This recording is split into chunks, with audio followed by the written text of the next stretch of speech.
Man is not forsaken on earth. He is a child of God engaged in constructive work, temporarily clothed in flesh. He is a student in a meritorious school where he must learn to raise himself up. The human struggle is his opportunity, his set of tools, and his textbook. How childish to imagine that the mere ringing down of the curtain or physical death would settle transcendental questions of the infinite. One life is but a single act, one body a garment, one century a day, one task an experience, one triumph an acquisition, one death a breath of renovation. How many lives, how many bodies, how many centuries, how many tasks, how many triumphs, how many deaths are still allotted to us? These outstanding messages from the spirits via a human medium convey the message of Spiritism.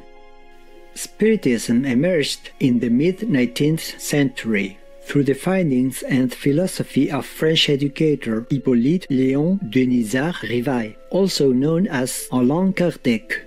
Contemporaries of Allan Kardec included Spiritist philosophers Léon Denis and renowned author Sir Arthur Conan Doyle. Spiritism followers explore the nature, origin, and destiny of souls, often through afterlife communication conveyed via a medium. Throughout Latin America and parts of Europe, Spiritism is known and practiced by millions of people. Numerous books have been written that provide insights into the afterlife and the soul's immortality. One such volume is No Solar, or The Astral City, by Spirit André Luis through Spiritist medium Francisco Cândido Xavier. Francisco Cândido Xavier was a well-known Brazilian philanthropist who co-authored more than 400 books. In The Astral City, former medical doctor André Luis speaks from the afterlife of his awakening and healing within a spiritual society near the Earth's surface. This story describes not only the continuation of life beyond the physical body, but more importantly, how heaven cares for each and every human soul. The following excerpt from The Astral City describes how André Luis was strengthened spiritually upon his rescue from the lower zones.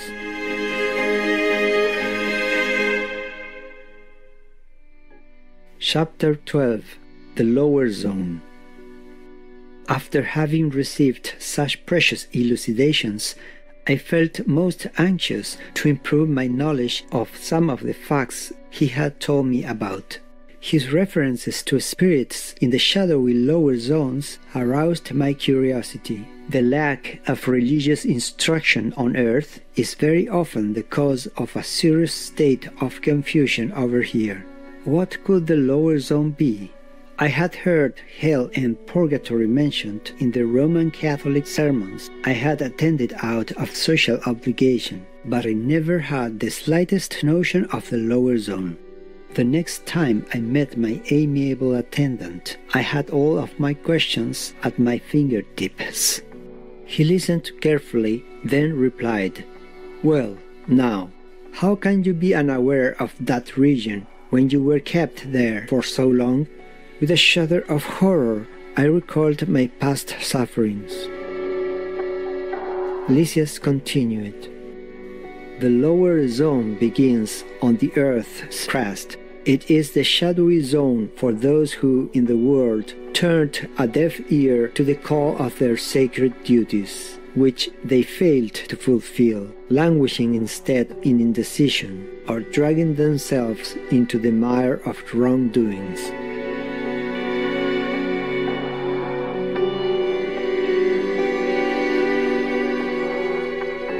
You see, on reincarnating, a spirit promises to carry out the mission assigned to him in the Father's work. Yet, when he recommences his experiences, he finds it very difficult to keep his word. Instead, he blindly follows the dictates of his own selfishness. Thus, he continues to cultivate old hates and passions, forgetting that hatred is not justice, just as passion is not love. All that is superfluous and useless unbalances the harmony of life. After physical death, great multitudes of obsessed entities remain in that misty region adjacent to the Earth's physical sphere.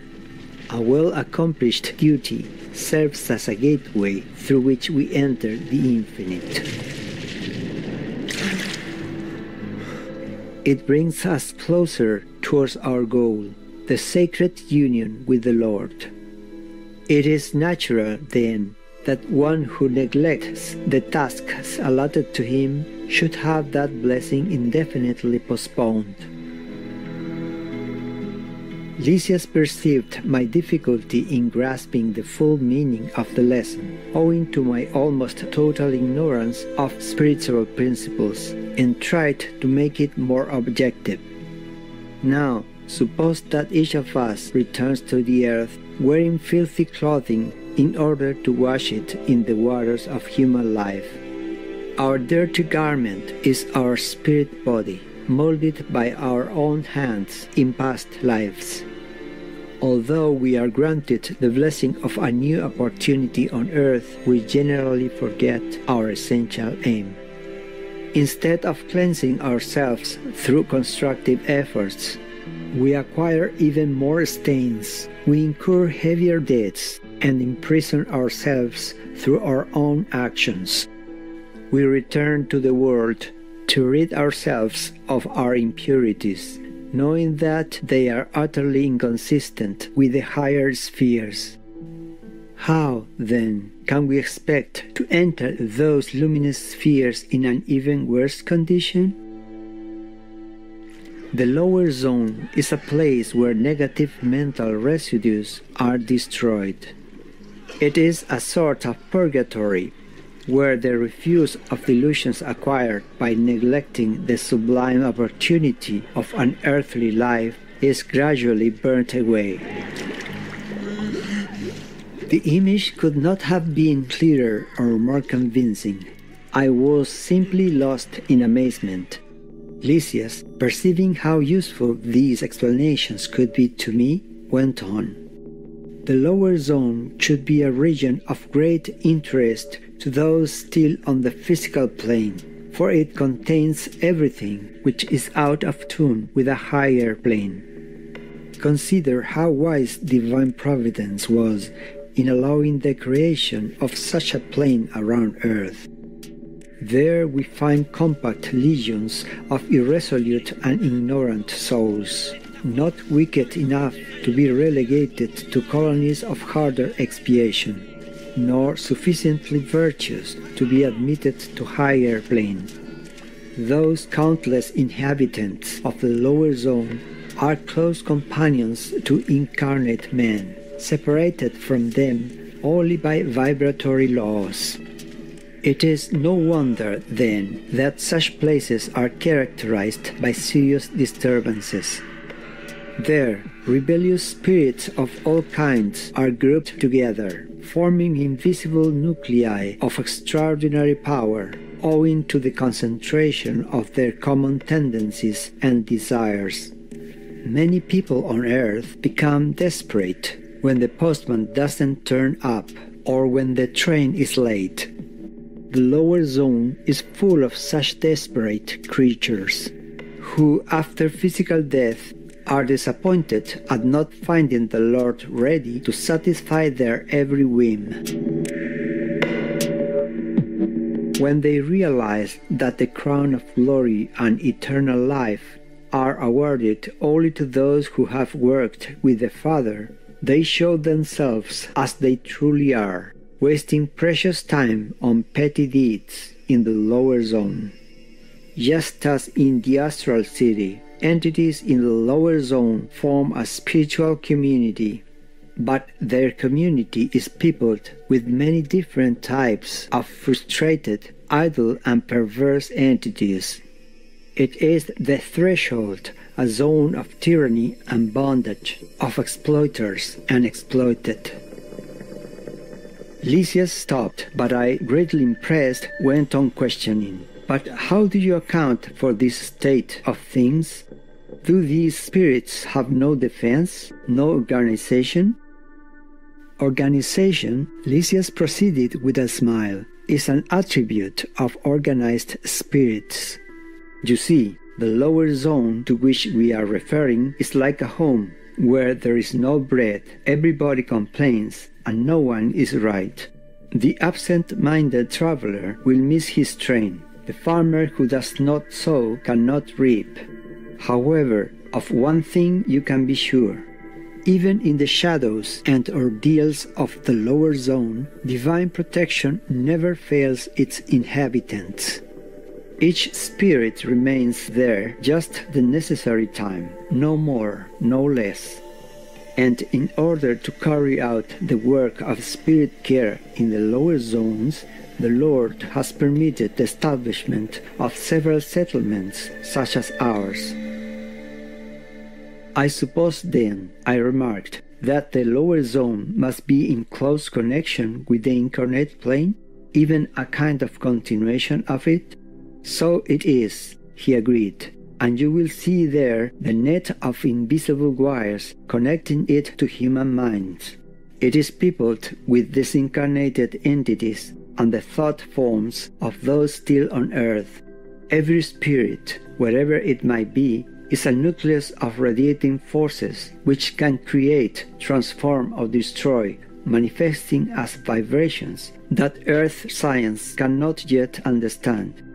Thus, whoever is thinking is emitting positive or negative forces, and is consequently constructing or destroying something somewhere.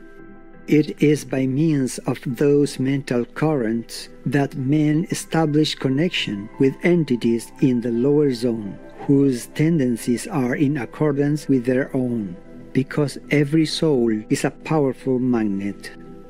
You see, then, that an invisible army is at work behind the invisible one. The most strenuous missions in the lower zone are assigned to devoted helpers of the Ministry of Assistance. If a fireman's work in the great cities of earth is exhausting and dangerous because of the blazing flames and clouds of smoke he has to fight, no lighter is the missionary's task in the lower zone. These missionaries have to withstand heavy fluids emitted by thousands of minds obsessed in the practice of evil or terribly chastised by redeeming ordeals. I tell you, my friend, a great deal of courage and a superior capacity for self-sacrifice are necessary to be able to help those who are still unable to understand and appreciate the assistance offered them. As Lysias paused once more, I exclaimed, "Oh, how I would like to work to help those unhappy creatures, to offer them the spiritual bread of enlightenment." My friendly attendant looked at me kindly, and after a few moments of reflection, took his leave with this parting remark: "I wonder whether you feel duly prepared for such a mission."